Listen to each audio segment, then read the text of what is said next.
آج کا ہمارا موضوع ہے سما۔ آئیے جانتے ہیں کہ صوفیزم میں سما کی کیا اہمیت ہے۔ سما تصوف میں ایک بہت اہم روحانی عمل اور تقریب ہے۔ یہ عربی لفظ سما سے ماخوذ ہے، جس کے لفظی معنی ہے سننا۔ سما کا بنیادی معنی سننا ہے۔ یہ روحانی شاعری جیسے قوالی، غزلیں، ذکر، خدا کے ناموں کا جاپ اور ساز موسیقی پر مشتمل ہے۔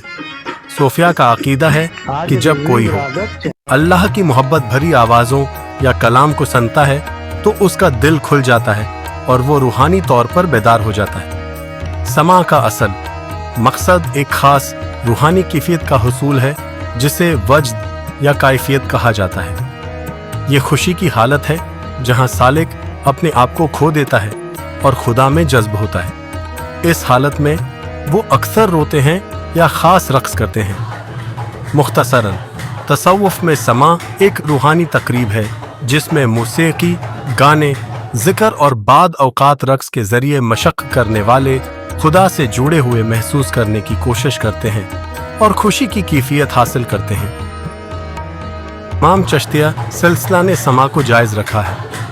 خواجہ قطب الدین بختیار کاکی کا وصال سما کے دوران ہی ہوا تھا۔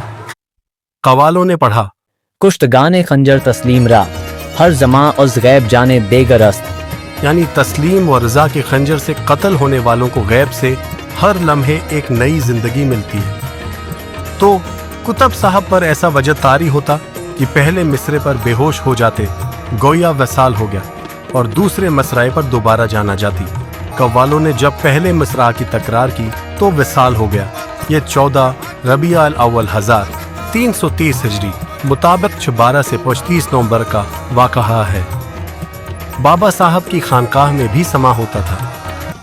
ذی الحجہ 303 کے اخیر دنوں میں وفات سے قبل شمس دبیر شامی سے مولانا نظام گنجوی کی مثنوی سننا تذکرہ نگاروں نے رقم کیا ہے، جس کو سن کر آپ بے ہوش ہو گئے تھے اور آپ نے اپنا پیرہن مبارک شمس دبیر کو عنایت فرمایا تھا۔ بابا فرید بھی سما کو پسند فرماتے تھے۔ ایک مرتبہ اس شعر پر بہت وجد طاری ہوا: نظامی آئیں چہ اسرار است کز خاطر ایاں کر دی، کسے سرش نمے دانت زباں درکش زباں درکش، یعنی نظامی تو نے دل کا یہ راز کیوں ظاہر کر دیا، اس کا بھید تو کوئی نہ جانتا تھا، زبان بند رکھ زباں بند رکھ۔ ایک دفعہ جب کسی نے پوچھا کہ سما جائز ہے یا نہیں تو آپ کے منہ سے بے ساختہ نکلا: سبحان اللہ۔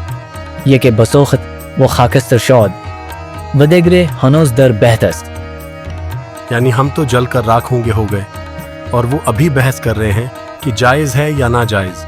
جس طرح حضرت خواجہ معین الدین چشتی اجمیری، خواجہ قطب الدین بختیار کاکی آپ کے مرشدین اور خود بابا صاحب سما کے مثبت فائد و کیفیات سے بہرہ ور ہوا کرتے تھے، اسی طرح بابا صاحب کے خلیفہ خاص حضرت نظام الدین اولیاء بھی سما کی محفلوں سے مستفید ہوتے تھے، بلکہ ان کے انتقال کے موقع پر 18 ربیع الاول 125 ہجری کو جنازے کے ساتھ 7 قوال حضرات موجود تھے۔ بتایا جاتا ہے کہ اس موقع پر تقریباً پوری دہلی شامل تھی۔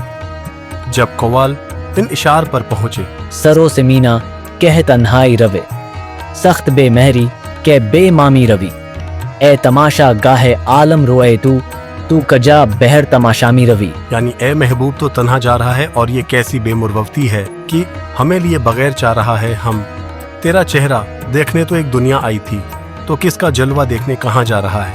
تو کہا جاتا ہے کہ ایسا سما بندھا کہ دہلی کے قاضی القضاٹ کو سما بند کرنے کا حکم دینا پڑا۔